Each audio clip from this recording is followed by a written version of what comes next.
നമസ്കാരം. മലയാളി വാർത്ത ഇൻസൈഡിലേക്ക് സ്വാഗതം. പി അൻവറിന്റെ ലക്ഷ്യം പിണറായിയുടെ അവസാനം മാത്രം. കേരളത്തിൽ ബി.ജെ.പിക്ക് സാധ്യതയില്ലെന്ന് മനസ്സിലാക്കിയാണ് ബി.ജെ.പിയുമായി അടുത്തുകൊണ്ടിരിക്കുന്ന മമതാ ബാനർജിയുമായി അൻവർ കൈകൊടുത്തത്. വിവിധ കേസുകളിൽ സംശയ നിഴലിലുള്ള അൻവറിനെ സംബന്ധിച്ചിടത്തോളം സ്വയം സംരക്ഷിക്കുക മാത്രമല്ല, പിണറായിയെ ഇല്ലാതാക്കുകയും വേണം. അതിന് കേന്ദ്ര സർക്കാരിന്റെ സഹായം ആവശ്യമാണ്. ഒപ്പം UDF നേതാക്കളെ ഒപ്പം നിർത്തുകയും വേണം.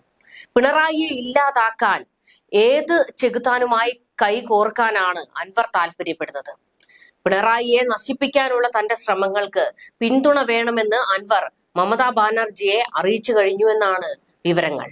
മമതയുടെ പിന്തുണ ഇക്കാര്യത്തിൽ ഉറപ്പാക്കാൻ അൻവറിന് കഴിഞ്ഞതാണ് നേട്ടം. വനം നിയമ ഭേദഗതിക്കെതിരെ സമരം ചെയ്തതിന്റെ പേരിലാണ് താൻ ജയിലിലായതെന്നും മറ്റും പറഞ്ഞുകൊണ്ടാണ് അൻവർ MLA സ്ഥാനം രാജിവെച്ചത്. താൻ നിലമ്പൂരിൽ മത്സരിക്കില്ല എന്ന് അൻവർ പ്രഖ്യാപിച്ചു. ഇനി പിണറായിയെ ഇല്ലാതാക്കുക, അതുമാത്രമാണ് അൻവറിന്റെ ലക്ഷ്യം. അതിന് രാജ്യസഭാ സീറ്റ് വേണം. ഡൽഹിയിൽ BJPയിലും കേരളത്തിൽ UDFലുമായി നിന്ന് പിണറായിയെ തകർക്കണം. PV അൻവറിന് തൃണമൂൽ കോൺഗ്രസ് രാജ്യസഭാ സീറ്റ് വാഗ്ദാനം ചെയ്തതായി വിവരങ്ങളുണ്ട്. ഇക്കാര്യം തൃണമൂൽ കോൺഗ്രസ് ദേശീയ ജനറൽ സെക്രട്ടറി അഭിഷേക് ബാനർജിയുടെ ഓഫീസ് കേരളത്തിലെ നേതാക്കളെ അറിയിച്ചു. അൻവർ മുന്നോട്ട് വെച്ച ഉപാധിയാണോ രാജ്യസഭാ സീറ്റ് എന്ന ചോദ്യത്തോട് പ്രതികരിക്കാൻ നേതാക്കൾ തയ്യാറായില്ല. ഔദ്യോഗികമായി കൂടുതൽ കാര്യങ്ങൾ പറയാനാകില്ലെന്നും പരിമിതികൾ ഉണ്ടെന്നുമായിരുന്നു മറുപടി. ബംഗാളിൽ ആകെയുള്ള 16 രാജ്യസഭാ സീറ്റുകളിൽ 5 എണ്ണത്തിൽ 2026 ഏപ്രിലിൽ ഒഴിവ് വരും. നിലവിൽ 12 സീറ്റുകൾ തൃണമൂലിന്റെ കൈവശമാണുള്ളത്. അൻവറിന്റെ നേതൃത്വത്തിൽ കേരളത്തിൽ പുതിയ കമ്മിറ്റി നിലവിൽ വരുമെന്നും ദേശീയ നേതൃത്വം അറിയിച്ചു. മമതാ ബാനർജിയുടെ പിന്തുണ അൻവർ നേടിയിട്ടുണ്ട് എന്നാണ് വിവരങ്ങൾ. പാർട്ടിയിൽ ചേരാനുള്ള ചർച്ചകൾക്കിടെ അൻവർ മുന്നോട്ട് വെച്ച ഉപാധിയായിരുന്നു രാജ്യസഭാ സീറ്റ്. കേരളത്തിൽ പാർട്ടിയെ കെട്ടിപ്പടുക്കാമെന്നും പകരമായി തനിക്ക് രാജ്യസഭാ സീറ്റ് നൽകണമെന്നുമാണ് അൻവർ പറഞ്ഞത്. തൃണമൂൽ കോൺഗ്രസുമായി ചർച്ച നടത്തുന്നതിനു മുന്നേ SP നേതാക്കളുമായി സംസാരിച്ച അൻവർ ആ കൂടിക്കാഴ്ചയിലും രാജ്യസഭാ സീറ്റ് ആവശ്യപ്പെട്ടിരുന്നു. എല്ലാത്തിലും ഉദ്ദേശം ഒന്നേ ഉള്ളൂ, അത് പിണറായിയാണ്.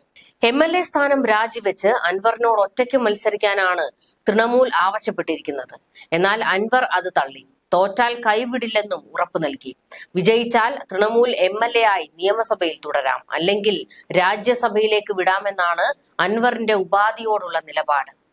ഇന്ത്യ മുന്നണിക്കുള്ളിൽ ഇടഞ്ഞു നിൽക്കുന്ന തൃണമൂലിനെ ഘടകകക്ഷിയാക്കുന്നതിൽ UDFൽ എതിർപ്പുണ്ട്. എന്നാൽ അൻവർ രാജിവെച്ച് ഉപതെരഞ്ഞെടുപ്പ് നടക്കുന്ന സാഹചര്യം ഉണ്ടായാൽ UDF പിന്തുണയ്ക്കുമോ എന്നതിൽ തീരുമാനമായില്ല. UDFന്റെ ഘടകകക്ഷിയാകുന്നതിനോട് ബംഗാൾ മുഖ്യമന്ത്രി മമതാ ബാനർജിക്കും വലിയ താല്പര്യമില്ലെന്നാണ് സൂചന. ഇപ്പോൾ UDFലുള്ള ഒരു കക്ഷി നേതാവ് കഴിഞ്ഞ നിയമസഭാ തെരഞ്ഞെടുപ്പിന് മുൻപേ തൃണമൂൽ കോൺഗ്രസിന്റെ ദേശീയ ഘടകവുമായി ചർച്ച നടത്തിയിരുന്നു. അൻവറിന് സമാനമായി സംസ്ഥാനത്ത് പാർട്ടി കെട്ടിപ്പടുക്കാനായിരുന്നു നീക്കം. എന്നാൽ ഒറ്റയ്ക്ക് നിൽക്കണമെന്നും ഒരു മുന്നണിയുടെയും ഭാഗമാകരുതെന്നുമായിരുന്നു തൃണമൂൽ നേതാക്കൾ ആവശ്യപ്പെട്ടത്. ഇതോടെയാണ് തൃണമൂൽ മോഹം ഉപേക്ഷിച്ച് ഈ നേതാവ് സ്വന്തം പാർട്ടി രൂപീകരിച്ച് UDFൽ ചേർന്നത്. സമാജ്വാദി പാർട്ടിയുമായി അൻവർ നടത്തിയ ഡീലിംഗ്സുകൾ അത്ര അങ്ങോട്ട് ഏറ്റില്ല. ഉത്തർപ്രദേശിൽ നിന്ന് രാജ്യസഭയിലേക്ക് എത്തിക്കണമെന്നായിരുന്നു SP-യോട് ആവശ്യപ്പെട്ടിരുന്നത്. JDSൽ നിന്ന് അടുത്തിടെ SP-യിലേക്ക് എത്തിയ മലയാളി നേതാവുമായി ഡൽഹിയിൽ നടന്ന കൂടിക്കാഴ്ചയിലാണ് അൻവർ രാജ്യസഭയിലേക്കുള്ള താല്പര്യം അറിയിച്ചത്. പാർട്ടിയിൽ ചേർന്ന ശേഷമേ ഇക്കാര്യങ്ങളിൽ തീരുമാനമെടുക്കാൻ കഴിയൂ എന്നായിരുന്നു മറുപടി. അൻവറിന്റെ കാര്യം ജനുവരി 20-ന് ചർച്ച ചെയ്യാമെന്നാണ് അഖിലേഷ് യാദവ് പാർട്ടി സംസ്ഥാന നേതൃത്വത്തെ അറിയിച്ചിരുന്നത്. എന്നാൽ അതിന് കാത്തു നിൽക്കാതെ അൻവർ തൃണമൂലിലേക്ക് ചേക്കേറുകയായിരുന്നു. നിലമ്പൂർ MLA PV അൻവർ നിയമസഭാ അംഗത്വം രാജിവെച്ചു കഴിഞ്ഞിട്ടുണ്ട്. തിങ്കളാഴ്ച രാവിലെ സ്പീക്കർ AN ഷംസീറിനെ കണ്ടാണ് രാജിക്കത്ത് കൈമാറിയത്. സുപ്രധാന പ്രഖ്യാപനം നടത്താനായി വാർത്താ സമ്മേളനം വിളിച്ചതിന് പിന്നാലെയായിരുന്നു രാജി തീരുമാനം. തൃണമൂൽ കോൺഗ്രസിന്റെ സംസ്ഥാന കോർഡിനേറ്ററായി പ്രവർത്തിക്കാൻ തീരുമാനിച്ച അൻവർ കഴിഞ്ഞ ദിവസം കൊൽക്കത്തയിൽ ബംഗാൾ മുഖ്യമന്ത്രി മമതാ ബാനർജിയെ നേരിട്ട് കണ്ടിരുന്നു. MLA ബോർഡ് നീക്കം ചെയ്ത കാറിലാണ് അൻവർ സ്പീക്കർ AN ഷംസീറിനെ കാണാനെത്തിയതും രാജി പ്രഖ്യാപിച്ചതും. 1.5 വർഷത്തോളം കാലാവധി ബാക്കിയുള്ളപ്പോഴായിരുന്നു അൻവറിന്റെ രാജി. കഴിഞ്ഞ ദിവസമാണ് അൻവർ തൃണമൂൽ കോൺഗ്രസിൽ ചേർന്നത്. സ്വതന്ത്ര MLA ആയ അൻവർ മറ്റൊരു പാർട്ടിയിൽ ചേർന്നാൽ അയോഗ്യനാകും. അത് മറികടക്കാനാണ് നിലമ്പൂരിൽ വീണ്ടും മത്സരിച്ച് ശക്തി തെളിയിക്കാനുമാണ് അൻവറിന്റെ നീക്കം. കൂറുമാറ്റ നിരോധന നിയമപ്രകാരം MLA സ്ഥാനത്ത് നിന്ന് അയോഗ്യനാക്കാനുള്ള സാധ്യത കണക്കിലെടുത്താണ് ഈ മുൻകരുതൽ. അൻവർ പാർട്ടിയിൽ ചേർന്നതായി തൃണമൂൽ ഔദ്യോഗികമായി അറിയിച്ചതിനാൽ MLA സ്ഥാനത്ത് നിന്നും അൻവറിനെ തുരത്താനുള്ള നീക്കം CPM തുടങ്ങിയിരുന്നു. ഇത് മുൻകൂട്ടി കണ്ടാണ് അൻവർ ഒരു മുഴ മുന്നേ കയറി കളിച്ചത്. MLA സ്ഥാനം രാജിവെച്ച് ഉപതെരഞ്ഞെടുപ്പിനെ നേരിടാൻ മമതാ ബാനർജിയാണ് നിർദ്ദേശം നൽകിയതെന്ന് അൻവറിനോട് അടുപ്പമുള്ളവർ പറയുന്നു. ഉപതെരഞ്ഞെടുപ്പ് പോരാട്ടം പാർട്ടിക്ക് സംസ്ഥാനത്ത് കൂടുതൽ ശ്രദ്ധ ലഭിക്കാൻ സഹായിക്കുമെന്നാണ് വിലയിരുത്തൽ. പാർട്ടിയെ മുന്നണിയിൽ എടുക്കുന്നത് സംബന്ധിച്ച തീരുമാനം വേഗത്തിലെടുക്കാൻ ഉപതെരഞ്ഞെടുപ്പ് UDF-നെ നിർബന്ധിതമാക്കുമെന്ന കണക്കുകൂട്ടലുമുണ്ട്. മുന്നണി വിപുലീകരണവുമായി ബന്ധപ്പെട്ട ചർച്ചകൾ തിരഞ്ഞെടുപ്പിനോടനുബന്ധിച്ചാകാമെന്ന നിലപാടാണ് UDF അൻവറിനെ അറിയിച്ചത്.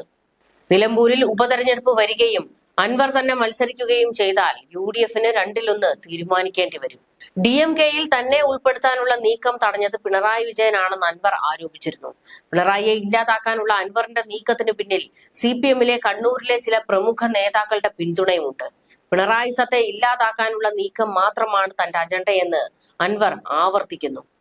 ലീഗുമായി ചേരാൻ അൻവർ നടത്തിയ നീക്കത്തെയും പിണറായി പിണക്കി.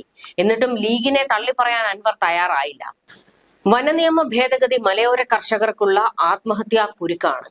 1961 കേരള വന നിയമം ഭേദഗതി ചെയ്യുന്നതിൽ ആശങ്ക പ്രകടിപ്പിച്ച് ഹൈറേഞ്ചിലെ കുടിയേറ്റ കർഷകർ രംഗത്തെത്തിക്കഴിഞ്ഞിട്ടുണ്ട്. വനാതിർത്തിയോട് ചേർന്ന് താമസിക്കുന്ന കർഷകരുടെ ജീവിതം വനവുമായി ബന്ധപ്പെട്ടതാണ്.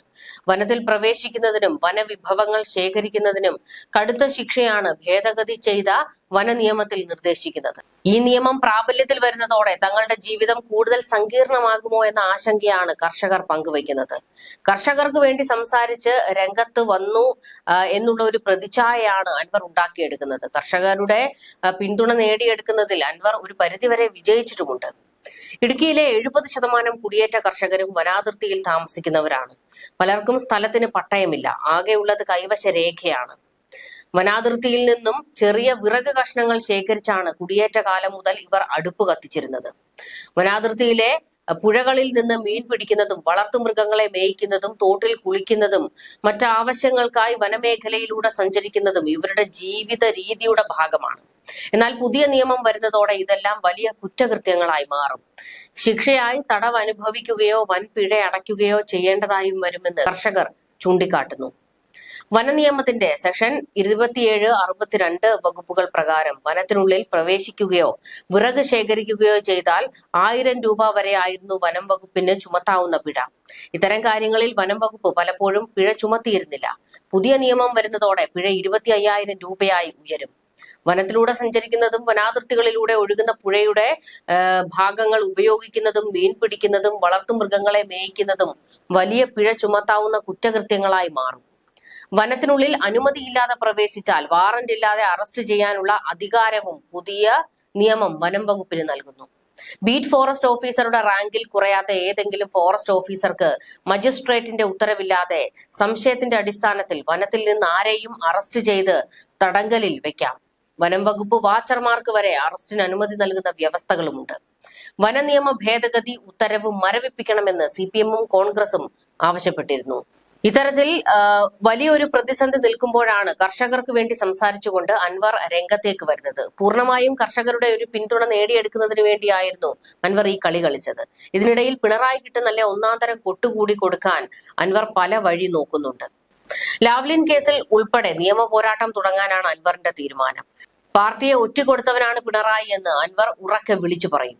ആ സിംഹഗർജനത്തിന് പിന്നാലെ മാർക്സിസ്റ്റ് പാർട്ടി നിലനിൽക്കണമെന്ന് ആഗ്രഹിക്കുന്നവരെല്ലാം ഒരുമിച്ച് ചേർന്ന് ഒരു നദിയായി തീരുമെന്നാണ് അൻവർ കരുതുന്നത്. ADGP അജിത് കുമാറിനും പിണറായിക്കുമെതിരെ അതിശക്തമായ സമ്മർദ്ദം ചെലുത്തുന്ന CPI അൻവറിനൊപ്പം നിൽക്കുമെന്നാണ് ചിലർ കരുതുന്നത്. പാർട്ടിയിൽ വെറുപ്പിന്റെ മഞ്ഞുമലയ്ക്ക് പകരം സ്നേഹത്തിന്റെ കുളിർമഴ പെയ്യിക്കാനാണ് അൻവർ ഒരുങ്ങുന്നത് എന്നാണ് അൻവറിനെ അനുകൂലിക്കുന്നവർ പറയുന്നത്. KK രമ ഉൾപ്പെടെയുള്ള നേതാക്കളുമായി അൻവർ ആശയവിനിമയം തുടങ്ങിക്കഴിഞ്ഞിട്ടുണ്ട്. യഥാർത്ഥ CPM താനാണെന്ന് തെളിയിക്കാനാണ് അൻവർ നീങ്ങുന്നത്.